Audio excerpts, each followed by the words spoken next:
Kesempatan kali ini saya akan menyampaikan hasil analisis fitur berita beserta dengan unsur-unsurnya.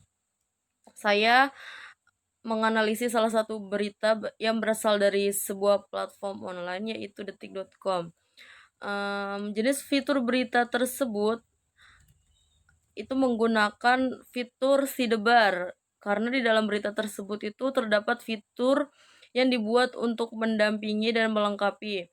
Berita tersebut juga memuat informasi tentang terjadinya peristiwa saat itu juga, yaitu kericuhan saat bentrok antara anggota Laskar dengan polisi di Tol Cikampek, beserta bagaimana kondisi 6 Laskar anggota FPI yang meninggal. Hasil analisis yang kedua adalah judul fitur berita.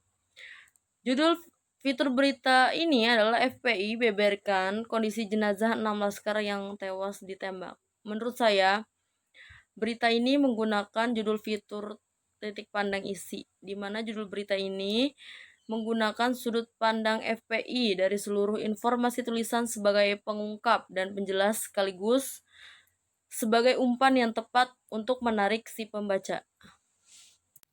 Dan hasil analisis yang ketiga adalah lead fitur berita.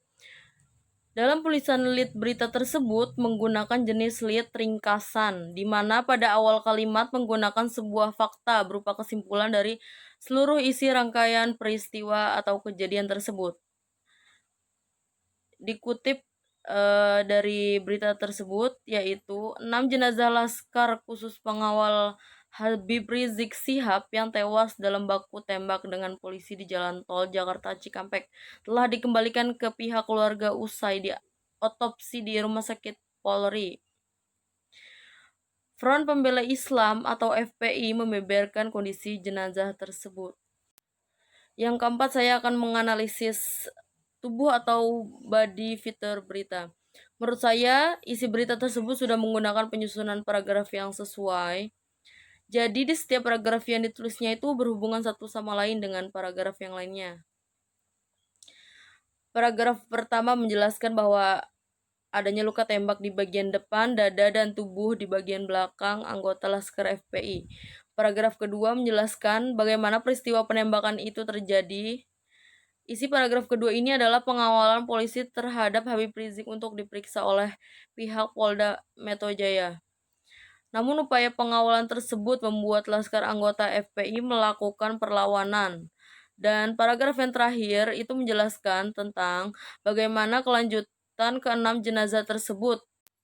Saya akan membacakan hasil analisis penutup fitur berita. Penutup berita tersebut menggunakan fitur ringkasan fakta dengan mengulas kembali kejadian atau peristiwa tersebut. Contohnya yaitu anggota yang terancam keselamatan jiwanya karena diserang kemudian melakukan tindakan tegas dan terukur sehingga terhadap kelompok yang diduga pengikut MRS yang berjumlah 10 orang itu meninggal sebanyak 6 orang, kata Kapolda Metro Jaya, Irjen Fadil Imron. Yang terakhir, saya akan membacakan hasil keseluruhan analisis isi berita fitur tersebut. Menurut saya, penulisan berita tersebut itu kurang menarik dikarenakan tulisan fitur pada berita tersebut tuh tidak berdasarkan human interest. Jadi tuh beritanya monoton. Menurut saya, penulisan fitur berita itu perlu menggunakan human interest untuk membangun informasi itu agar lebih berwarna dan lebih menarik. Tetapi penyampaian berita tersebut sudah lumayan informatif. Sekian, terima kasih. Wassalamualaikum warahmatullahi wabarakatuh.